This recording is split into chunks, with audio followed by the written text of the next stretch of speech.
माझी काहीच मागणी नाही. पहिल्यापासून ह्यांनी जरांगे पाटलाची साथ दिली. ह्यांनी हे आरोप खोटे आहेत हे सगळे. ते मनात बी नव्हतं पण एखाद्या वेळेस पाजून ते करून झालं असं. पहिल्यापासून जरांगे पाटलाची साथ दिली. पहिल्यापासून एकदम बैलगाडी वडीत नेली. ह्यांनी कधीच साथ नाही सोडली. आम्ही जेलमध्ये होतो त्यावेळेस म्हणायचे जरांगे पाटलाला काही बोलू नका, काही बोलू नका. ह्या पिऊन पाजून त्यांची पिण्याचा ना त्यांना पाजून महिनाभर असं नुसतं दारू पाजित होते. महिन्यात त्यांना असं भंग करून टाकलं. घरच्याची मया नाही ठेवली. कधी कुणाचं ऐकून नाही दिलं.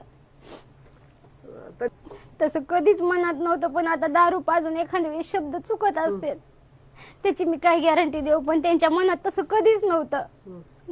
त्यांना खोटे आरोप झाले त्यांच्यावर. पिऊन एखाद्या वेळेस बोलले असते ते. त्यांना दारू पाजून हे प्लॅन केलाय सगळा.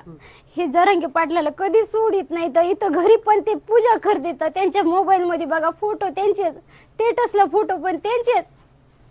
माझ्या मुलाला पण पाटलाचं नाद बघा. आमच्या कपाटाला पण फोटो त्यांचाच. सगळ्या जीवनात फोटो त्यांचा. पहिल्यापासूनचे मेन कार्यकर्ते हेच इथं. ह्यांचा प्लॅन केलाय.